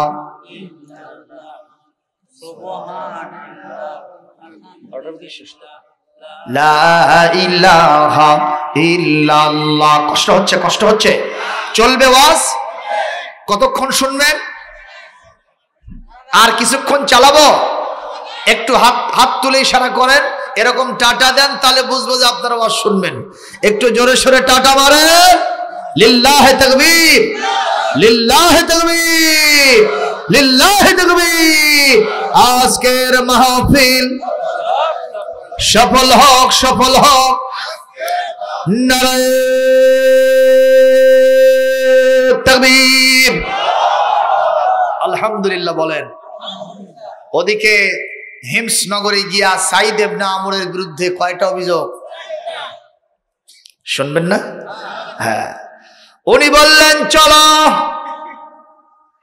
তোমাদের দুইজন নয়, তোমরা 2 গ্রুপ যারা আছো, এই 2 গ্রুপকে নিয়ে আমি চলে যাব সাইদ ইবনে আমরের কাছে। আমি কি তাকে এখানে তামাশা দেখানোর জন্য পাঠাইছি? দেশের মানুষের তোমার বিরুদ্ধে 4টা অভিযোগ কেন থাকে? জবাব না দেওয়া পর্যন্ত আমি তোমারে ছাড়বো না। মারহাবা কোন? উনি ধরে নিয়ে গেলেন। সাইদ ইবনে আমর আগের থেকে তো জানেন না যে ওমর আসতেছেন, ঠিক না? টেলিফোন করছেন, আগে ইনফরমেশন দিয়েছেন, উনি ছদ্মবেশে এসেছেন। যাওয়ার পরে দেখার সাথে সাথে উনি লাফায় উঠলেন, খয়রা মাকদাম করলেন, ওয়েলকাম করলেন, আহলান সাহলান করলেন, আর বললেন ইয়া আমিরাল মুমিনিন লিমাযা জিতা হুনা, আপনি এখানে কেন এসেছেন, কোন কারণে এসেছেন? আমি তো আপনাকে আসবেন তা জানি না। বলে জানার দরকার নেই, কোনো কথা হবে না। দেশের লোকদের তোমার বিরুদ্ধে 4টা অভিযোগ কেন থাকে? অধিকাংশ মানুষ তোমার বিরুদ্ধে অভিযোগ দেয়, এর সঠিক জবাব না দেওয়া পর্যন্ত আমি তোমারে ছাড়বো না, আমার হাওয়া। উনি বলতেছে আমিরুল মুমিনিন খলিফাতুল মুসলিমিন, কি জবাব দেওয়া লাগবে আমাকে প্রশ্ন করেন, আমি জবাব দেওয়ার জন্য সম্পূর্ণ প্রস্তুত আছি। অভিযোগ দায়েরকারীদেরকে তিনি এক পাশে দাঁড় করাইলেন, আর যিনি অভিযুক্ত সাঈদ ইবনে আমরকে আরেক পাশে দাঁড় করাইলেন। তিনি জিজ্ঞেস করলেন তোমাদের 1 নম্বর প্রশ্ন কি বলো? আমাদের 1 নম্বর প্রশ্ন হলো, আমাদের এই নেতা শাসনকর্তা অফিসে আসতে হবে 10টায়, উনি আসেন প্রত্যেক দিন 1 ঘন্টা লেট, কেন করেন? এই জবাব না পর্যন্ত আমরা কখনো তার ছাড়বো না।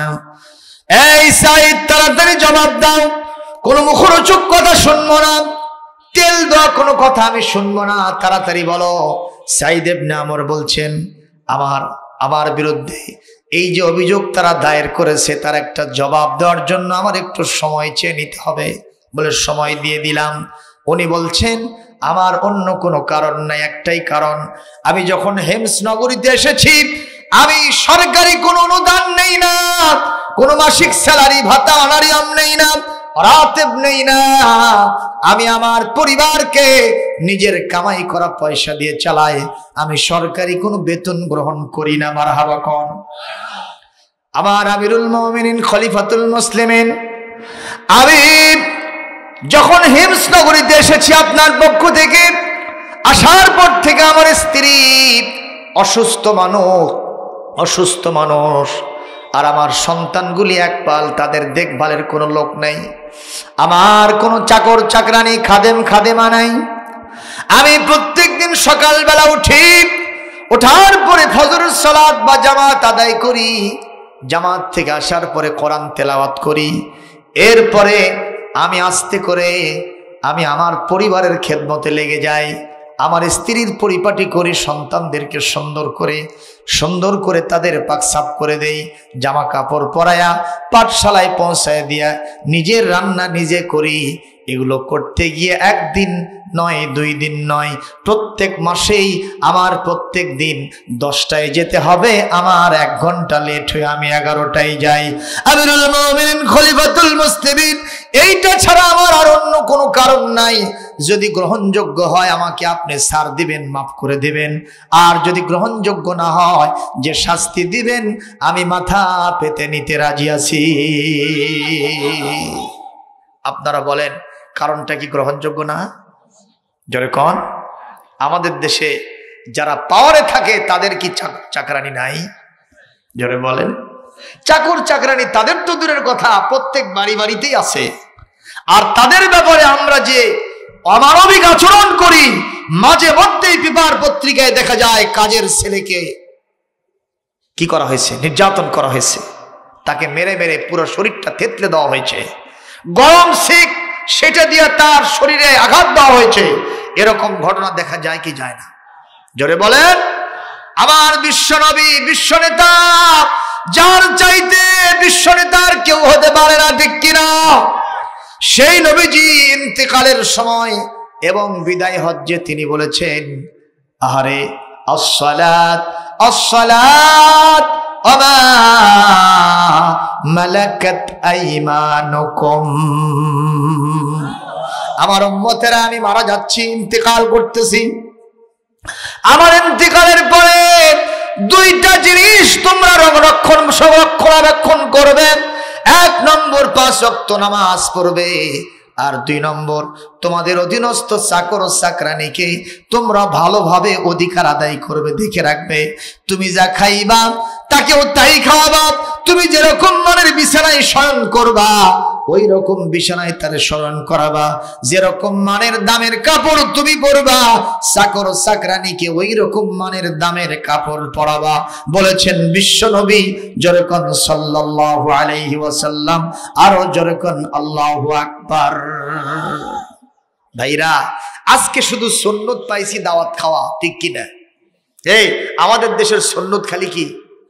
দাওয়াত খাওয়া, মিষ্টি খাওয়া, কদু খাওয়া, জম খাওয়া। কথা কন, এক একজন হুজুরের পেটের চেহারা 3টা তরমুজের সাইজ হয়ে যায়। ঈদের দিনে কোলাকুলি করতে গিয়ে পেটাপেটি হয়, ঠিক কিনা? আমিও তো ঈদের জামাতি ইমামতি করি ভাইজান। অনেকে আসে, আমি কোল হাতে পাই না, পেটের ধাক্কায় খালি এরকম উঁচু হয়ে যায়। এক নেতা নাকি কনফারেন্স রুমে ঢুকতেছে, পেটের ধাক্কায় দরজা খুলে গেছে। লোকেরা বলতেছে এটা তো পেট দেখতেছি, নেতা কোথায়? কয় নেতা পেছনে, আগে পেট আছে না নাই? আমার বিশ্বনবীও খাইতেন, খাবারকে কয় ভাগ করতেন? পেটকে কয় ভাগ করতেন?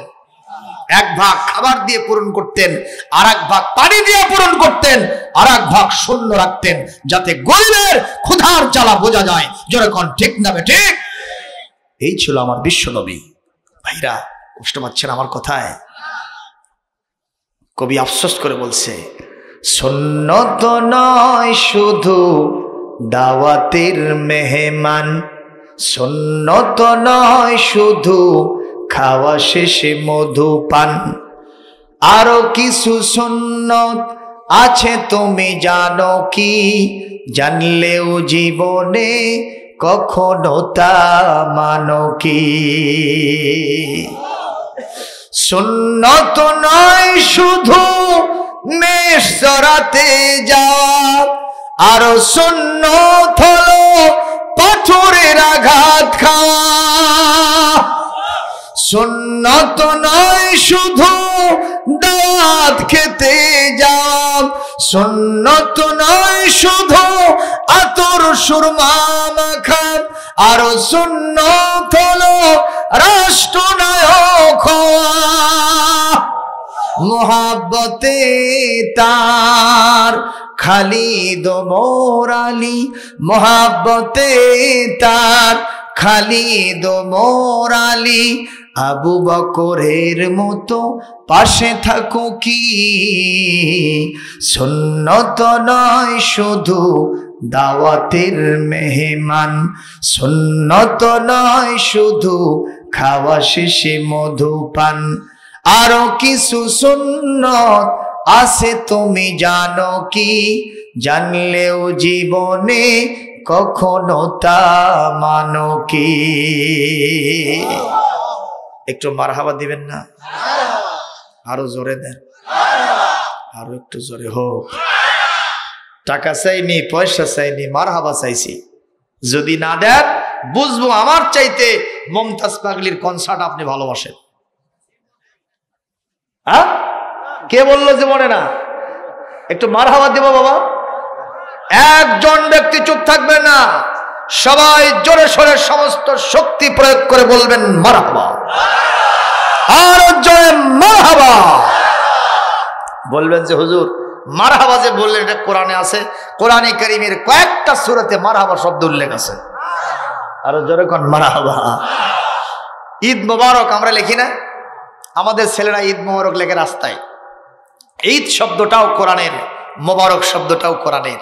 ছেলেরা বোঝে না, রাস্তায় গিয়ে লিখে রাখে গরু ছাগল পালাচ্ছে, মানুষ পালাচ্ছে, গাড়ি ঘোড়া যাচ্ছে। কথা কয় না? এদের কোরআনের জ্ঞান নাই।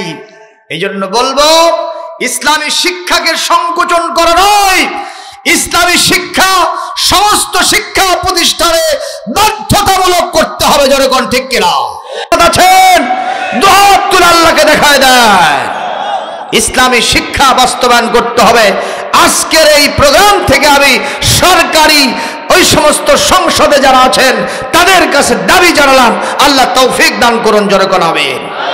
দাবি যদি বাস্তবায়ন না হয় আমাদের প্রোগ্রাম আল্লাহর কাছে রেকর্ড হবে। আমি আব্দুল সালাম আপনাদেরকে নিয়ে একটু হাত উঠায় নিয়েছি, এটাই নাজাতের ওসিলা হয়ে যাবে। কারণ আল্লাহর কোরআনের পক্ষে যে যতটুকুন কাজ করেছে অতটুকুন ফায়দা আল্লাহর কাছে পেয়ে যাবে। সুবহানাল্লাহ। আগামীকাল আরো জোরে বলেন। ইব্রাহিম আলাইহিস সালাম যখন আগুনের মধ্যে ছিলেন, ব্যাঙ তখন কি করছিল? হ্যাঁ, এতটি 2 মণ, 1 গ্যালন, 1 কেজি, খালি সুরুত করে মারা দিচ্ছে। এদিক থেকে লাফ মারছে ওইদিকে, আর একটু আস্তে করে বের হয়েছে, ওদিক থেকে এদিকে লাফ মারছে, সুরুত করে বের হয়েছে। আল্লাহ পাক বলছেন, ব্যাঙ রে, তোর এই সামান্য পেশাবের কারণে ওই নমরুদ 40 দিন পর্যন্ত আগুন জ্বালাইছে, ঠিক না? সেই আগুন নিভে যাবে না, কিন্তু তোর মনের যে জজবাটা, আমার খলিল আমার দোস্তকে তোর বাঁচাতে মনের জজবা হয়েছে, তামান্না হয়েছে, এটাকেই আমি কবুল করে নিলাম।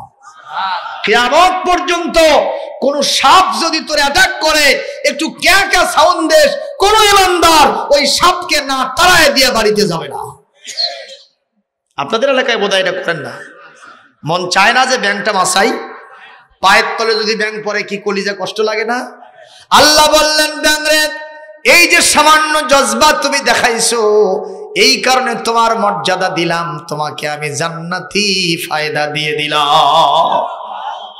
অপর পক্ষে কাকলাস, আপনারা কি গণকে কাকলাস, কেউ কয় লাই চোষা, আবার কেউ কয় রক্ত চোষা। ও কি দিয়েছিল? 1 ট্রাক, হ্যাঁ, 1 ভ্যান, 1 মণ, সামান্য একটু খড়ি দিয়েছিল। আল্লাহ বললেন, কাকলাস, তোর এই সামান্য খড়ি দেওয়ার কারণে 40 দিন পর্যন্ত নমরুদ যে আগুন জ্বালাইছে সেটা আর এতটুকুনও বাড়বে না।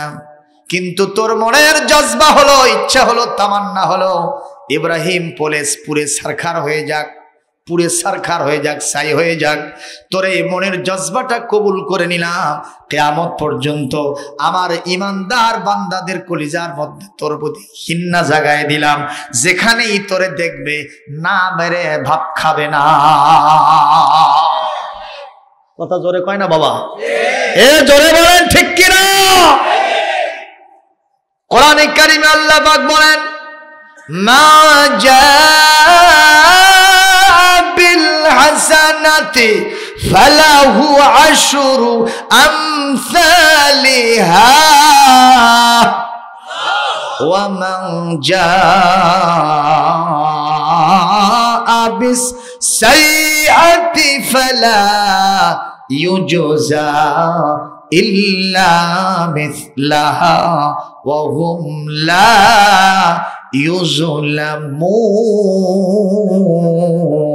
ইউযলামুন। আল্লাহ রাব্বুল আলামিন বলেন সূরাতুল আনআম 160 নম্বর আয়াত, আল্লাহ পাক বলেন, যেই ব্যক্তি এই পৃথিবী থেকে আল্লাহর কাছে ছোট্ট একটা ভালো কাজ নিয়ে যাবে, আল্লাহ এটা 10 গুণ বাড়ায় দিবেন। আরো জোরে কোন? 1-এর উপরে 10টা গ্রেস মার্ক লাগায় দিবেন কে? আর যদি কেউ একটা খারাপ কাজ করে, আল্লাহ এতই রহম দেন, এতই বান্দাকে ভালোবাসেন, ওর একটা গুনাহ শুধু লেখা হবে। আর যদি গুনার কাজটা নিয়ত করার পরে পরিত্যাগ করে, আল্লাহ বলবেন, ওটা আমি গুনাহ লিখলাম না, ওটা আমি সওয়াব দিয়া বদলায় দিলাম। ও ভাইরা, তাহলে আমরা ভালো কাজ করব না খারাপ কাজ করব? জোরে বলি, কোনটা করব? আর কয়টা আছে বলেন? জোরে বলেন। 3টার ভিতরে 2 নম্বর, আমাদের এই নেতা যদি কোনো মঞ্চে বসে আলোচনা করে, বিচার সালিশ করে, হঠাৎ করে ওয়াজের মাঝখানে, আলোচনার মাঝখানে সেন্সলেস হয়ে বেহুশ হয়ে মাটিতে পড়ে যায়, 1টা 2টা নয়, বারবার এটা হয়েছে। সুতরাং আমরা তাকে এইটা জবাব না দেওয়া পর্যন্ত কখনো ছাড়বো না। উনি বলতেছেন, আমিরুল মুমিনিন খলিফাতুল মুসলিমিন, তার একটা বড় কারণ আছে, যদি সেইটা শোনার জন্য বলার জন্য আমাকে টাইম দেন, একটু সময় বেশি লাগবে। আমি যদি বেশি সময় নেই, আপনি কি মন খারাপ করবেন? বলে না, তোমার যত টাইম লাগে আমি দিয়ে দিলাম, তুমি এই কারণটা তাড়াতাড়ি ব্যাখ্যা করো, শুনবেন। উনি কি হয়ে পড়ে যান? বেহুশ হয়ে পড়ে যান। আমি যদি মাঝখানে বেহুশ হয়ে পড়ে যেতাম, তারা কি থাকতেন? উঠে চলে যেতেন। উনি বলতেছেন, আমিরুল মুমিনিন খলিফাতুল মুসলিমিন, একদিনের ঘটনা। আমি তখন কুফরি হালতে ছিলাম। মক্কার অলিতে গলিতে একজন ঘোষক ঘোষণা করতেছে, এক আল্লাহকে রব মাননেওয়ালা, মুহাম্মদকে নেতা মাননেওয়ালা খোবায়েব নামক একজন ব্যক্তিকে গ্রেফতার করা হয়েছে এবং মক্কার মেইন পয়েন্টে, সেন্ট্রাল পয়েন্টে সংসদ ভবনের সামনে তাকে বেঁধে রাখা হয়েছে। আগামীকাল সকাল 10টার সময় তাকে শাস্তি দেওয়া হবে। তার শাস্তি যারা দেখতে চাও, দলমত নির্বিশেষে সেখানে হাজির হয়ে যাও। আমি পরের দিন দেখলাম শত শত মানুষ কাতার নিয়েছে, রাস্তা নিয়েছে। আমি একজন তাগড়া যুবক, নাদান যুবক, মূর্খ যুবক, আমিও তাদের সাথে গেলাম। যে দেখি খুঁটির সাথে একটা মানুষকে বেঁধে রাখা হয়েছে। আমি প্রথম দেখাতেই মনে করেছি এ যেন মানুষ নয়, আস্ত পূর্ণিমার চাঁদের মতো চেহারা দিয়া নূর চমকাইতেছে। আর জোরে করে আল্লাহু আকবার। মুসলমান, আপনারা আওয়াজ শুনতেছেন? আপনারা তো আমার চেহারা দেখতেছেন, আপনারা কি একে অপরকে দেখতে পাচ্ছেন? কিন্তু আমি দেখতে পাচ্ছি আমাদের আপনাদের প্রত্যেকের চেহারা দিয়ে নূর চমকাইতেছে। আর জোরে কোন সুবহানাল্লাহ। আমি কোরআন শরীফ সামনে নিয়ে বলছি, প্রত্যেকের চেহারা দিয়া, চেহারাটা কালো হোক, কুচ্ছিত হোক, সারাদিন কাজ করছেন, ভ্যান চালাইছেন, রিক্সা চালাইছেন, তারপরে যখন মাহফিলে এসেছেন, আল্লাহর দায়িত্ব হয়ে গেছে আপনার চেহারাটাকে নুরানি বানায়া দেওয়া। এই নুরানি চেহারা নিয়ে কি কালো চেহারায় চলে যাবেন? যাবেন ভাইজান। আর বেশি সময় কথা বলবো না, 12টায় মোনাজাত দিব, কষ্ট হবে। অল্প সময় বসেন। হযরতে সাঈদ ইবনে আমর বলতেছেন, আমিরুল মুমিনিন খলিফাতুল মুসলিমিন, আমি চেয়ে দেখলাম অসংখ্য মানুষ দাঁড়িয়ে আছে চতুর্দিকে, নারী পুরুষ সমন্বয়ে। নেতা অর্ডার করেছে জল্লাদদেরকে, জল্লাদের গিয়ে তাকে মাথা থেকে পা পর্যন্ত মারতে মারতে থেতলা করে দিয়েছে। পুরা শরীর থেকে রক্ত ফিনফিন করে বের হয়ে যায়। আমি নজর করে দেখলাম রক্ত যখন ফিনকি দিয়ে বের হয়ে যায়, ওই লোকটা, ওই যুবকটা খোবায়েবের চোখ দিয়া শুধুমাত্র দরদর করে পানি পড়তে থাকে। আর অন্য কোনো আহাজারি তার মুখ দিয়ে আমি শুনতে পেলাম না। আর তার চেহারা দিয়া নুরানি ভাবটা আমি দেখতে থাকলাম। এক পর্যায়ে নেতার পক্ষ থেকে এসে প্রস্তাব দেওয়া হলো, খোবায়েব তোমাকে আর মারা হবে না যদি তুমি একটা শর্তে রাজি হও। বলে কি শর্ত? তোমাকে ছেড়ে দিয়া তোমার নবী মুহাম্মদকে নিয়ে আসে এই জায়গায় বেঁধে আমরা মারব। তুমি যদি রাজি হও তাহলে তোমাকে ছেড়ে দিব, তোমার নেতাকে মারব। এতক্ষণ যিনি লাঠির আঘাত, তীর তরবারির আঘাত, কিল ঘুষি সহ্য করতেছিলেন, হযরতে সাঈদ বলেন কথার আঘাত তার সহ্য হলো না। সিংহের মতো গর্জে উঠে বললেন, ও কাফেররা শোনো, কাফের নেতা শোনো, আমার নবীকে, আমার জানের নবী, প্রাণের নবীকে আমাকে ছেড়ে দিয়া এই জায়গায় বেঁধে মারা তো দূরের কথা, আমার চোখের সামনে যদি তোমাদের নাপাক মুখ থেকে একটা থুতু নিক্ষেপ করো, আমি খোবায়েব এক ফোঁটা জান থাকতে সেইটা মেনে নিতে পারবো না। আরো জোরে বল আল্লাহু আকবার। হযরতে সাঈদ বলেন আবার মার আরম্ভ হয়ে গেল। মারতে মারতে খোবায়েবকে করিবুল মৌত, মৌতের দুয়ারে পৌঁছে দেওয়া হয়েছে। এক পর্যায়ে সাঈদ ইবনে আমর বলেন, আমি চেয়ে থেকে দেখলাম ওনার জানটা এখন বের হয়ে যাবে। ওনাকে এসে প্রস্তাব দেওয়া হলো, খোবায়েব রে, এখন তুমি শেষ হয়ে যাবা, তোমার এখন জীবনের শেষ মুহূর্ত, তুমি কি কিছু চাও আমার কাছে? বলে কিছুই চাই না, আমার একটা চাওয়া, বাপকে চাই না, মাকে চাই না, আমার স্ত্রী পুত্র পরিবার কাউকে দেখতে চাই না, ভালো কোনো খাবারও আমি চাই না, একটা জিনিস চাই, সেইটা হলো আমি আমার আল্লাহকে একটা বার মরণের আগে মনের মতো সেজদা দিতে চাই। আরো জোরে কর আল্লাহু আকবার, আরো জোরে কর আল্লাহু আকবার। এইবার ওরা বলল ঠিক আছে, তোমার সেজদা দেওয়ার সুযোগ দেওয়া হলো। দুইটা রিওয়ায়াত আছে, হযরতে খুবাইবকে তারা সেজদা দেওয়ার সুযোগ দিয়ে দিল। উনি তাড়াতাড়ি আষ্টে পৃষ্ঠে যে বাঁধা অবস্থা ছিলেন সেখান থেকে তাকে মুক্ত করে দেওয়া হলো। উনি তাড়াতাড়ি সেজদায় গিয়া দুইটা সেজদা দিয়া ঝটপট করে উঠে আবার মরণের কাষ্টে দাঁড়ায়া গেছে। ওরা কৌতূহল কিউরিসিটি বশত জিজ্ঞেস করলো, খুবাইব তোমাকে তো আমরা এখনই শেষ করে দিব, আমরা তো মনে করছিলাম মরার আগের দুইটা সেজদা অন্তত 2 ঘন্টা হবে, তুমি এত তাড়াতাড়ি সেজদা দিয়ে উঠে আসলে কেন? হযরত খুবাইব বললেন তারও একটা কারণ আছে, সেইটা হলেই তোমরা মনে করতে পারো মুসলমান মরণকে ভয় করে, এই জন্য সেজদা দীর্ঘ দেয়। আমি তাড়াতাড়ি সেজদা দিয়ে উঠে আসলাম যাতে তোমরা এই কথা বিশ্বাস না করো মুসলমান মউতকে ভয় পায়। আমরা মউতকে ভয় পাই না, আমরা মউতকে শাহাদাতের পেয়ালা হিসেবে গ্রহণ করে থাকি।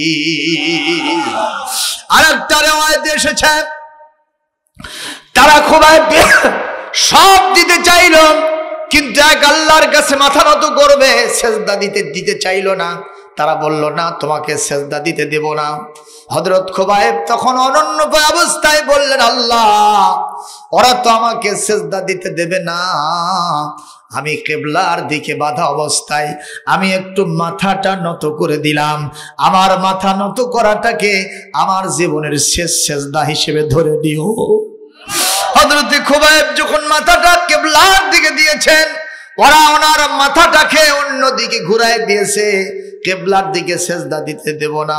হযরত খুবাইব তিনি কোরআনের হাফেজ সাহাবী ছিলেন, তিনি সূরা বাকারার আয়াত পড়লেন, ফাআইনামা তুওয়াল্লু ওয়ুজুহাকুম ফাসাম্মা ওয়াজহুল্লাহ। যেদিকেই তোমরা মাথা ঘুরিয়ে দাও সেই দিকে আমার আল্লাহর চেহারা আছে। আর জোরে কর আল্লাহু আকবার। সাইদ ইবনে আমর দুচোখের পানি ছেড়ে দিয়া বুক ভাসায় দেন আর বলেন, আমিরুল মুমিনিন, খলিফাতুল মুসলিমিন, ওই দিন শত শত মানুষ চোখের সামনে দাঁড়ায় ছিল, লোকটাকে শহীদ করে দেওয়া হলো, কেউ তার পক্ষে একটা কথা বলল না। আমার ওই দৃশ্য দেখার পর থেকে কোনো আর ঘুম হয় না। আমি এক পর্যায়ে মুসলমান হয়ে গেলাম। রাতের বেলায় যখন ঘুম আসি স্বপ্ন যোগে সেই দৃশ্যটা দেখি, যখন একা একি বসে থাকি কল্পনার মধ্যে খুবাইবের সেই দৃশ্যটা আমার চোখের সামনে আসে, আর মনের ভিতরে দানা বেঁধে ওঠে, হাই রে একজন মুসলমান দুনিয়া থেকে বিদায় হয়ে যাচ্ছে, আমি কি রকম যুবক, আমি কি রকম নাদান মূর্খ, একটা কথাও বলতে পারলাম না, এটা আবার কেমন কাজ করলাম। এই কথা যখন মনের ভিতরে উদয় হয়, আমি যখন কোনো মঞ্চে বক্তব্য দিতে বসি, বিচার সালিশে বসে ওয়াজ করতে বসি, এই দৃশ্য যখন আমার চোখের সামনে আসে, কোন মুহূর্তে আমি বেহুশ হয়ে মাটিতে পড়ে যাই, আমি সাইদ কখনো টের পাই না। লিল্লাহে তাকবীর, লিল্লাহে তাকবীর। আল কোরআনের আলো সারা বিশ্বে জালো, আমার নেতা তোমার নেতা বিশ্বনবী মুস্তাফা, নারে তাকবীর। মুসলমান কয়টা হলো? হযরত ওমর বললেন, ও অভিযোগ দায়েরকারীরা, তোমাদের এই নেতা যে জবাব দিয়েছে তাতে তোমরা খুশি না বেজার? ওরা বলল, 2 নম্বর প্রশ্নের যে সুন্দর জবাবটা উনি দিয়েছেন, আমাদের কলিজা ঠান্ডা হয়ে গেছে। আমরা তো এই কারণ জানতাম না, যদি জানতাম আমরা তার বিরুদ্ধে মামলা দায়ের করতাম না। যেরকম সুবহানাল্লাহ। প্রিয় উপস্থিতি, কষ্ট পাচ্ছেন? আর দুইটা কারণ কি শুনবেন? ওদিকে আব্দুল কাদের জিলানীর আব্বা কেমন মানুষ ছিলেন সেটা তো শোনাই হলো না। আজকের রাতে ছিল সেই ফাতিহা ইয়াজদাহাম, বলে আল্লাহু আকবার। তিনি কি আল্লাহর ওলি ছিলেন না? যদি কোন আজকে আমাদের যে ওলিগুলা, এদের তো গলি বললেও সব যায় না। কথা কন না কেন? ওলি সাহেব জিকির করতেছে আর সবাই লাফাচ্ছে। জিকির করতে করতে জাকির উঠছে গাছে, লঙ্গি নামছে নিচে। কথা কন না কেন? আর এমন এক গাছের উপরে ওঠে, এমন এক খুঁটিতে ওঠে যেই খুঁটির সাথে তার নাই। জাতে মাতাল হলো তালেও ঠিক আছে, ঠিক কিনা? ইউটিউবের মধ্যে দেখা যায় না, পীর সাহেব হুজুর কাছে ঠেসে ধরছে, জিজ্ঞেস করলে কয় জজবা হচ্ছে, জজবা আছে না নাই কর। আবার অনেকে কয় ফুটবল খেলায় গিয়ে আপনার লাফান কেন? যখন গোলকিপারের কাছে চলে যায় বল, আপনার এরকম হাততালি দেন, লাফান কেন? ওদের ভিতরেও জজবা উঠে গেছে, এই জন্য লাফাচ্ছে। কার সাথে কি তুলনা দেয়? সাজানো নাই, মানানো নাই। জোরে কোন ঠিক না বেঠিক? প্রিয় ভাইয়ের আমার, বিশ্বনবী সহ তার সাহাবায়ে আজমাইন হক ওলিউল্লাহরা যেমনি কি এরকম জিকির করেছেন, সুতরাং এরকম জিকির করা যাবে না। এরা হলো ল্যাংটা বাবা, পাগলা বাবা, চট বাবা, চট বাবা, কলকে বাবা। আছে না নাই কোন? আবার বগুড়ার এক কবি এই দৃশ্য দেখে একটা গজল বানাইছে, বলবো? ও বাবা পাগলা বাবা, ও বাবা ল্যাংটা বাবা, ও বাবা শট বাবা, জট বাবা, পট বাবা, কলকে বাবা, কবরেতে বাসাবে তোর কোন বাবা। কথা কন, কথা কন। মাথায় আছে চুলের জট, গায়ে আছে সালার শট, হাতে আছে মদের পট, আবার গাজার কলকে হাতে নিয়া জিকির করে হু খাজা, হু খাজা, হু খাজা। ও বাবা পাগলা বাবা, ও বাবা ল্যাংটা বাবা, ও বাবা শট বাবা, পট বাবা, কলকে বাবা, হাসরেতে বাঁচাবে তোর কোন বাবা। এই যুবকরা কথা কও না কেন? ঠিক না ঠিক বলেন? এরা হলো ভণ্ড, দিতে হবে দণ্ড, এদের মারতে হবে ঠান্ডা, করে দিতে হবে ঠান্ডা। জোরে কোন ঠিক কিনা? এদেরকে সাইজ না করা পর্যন্ত বাংলাদেশে প্রকৃত আল্লাহর ওলিদের সম্মান মর্যাদা বাড়বে না, ঠিক না বেঠিক?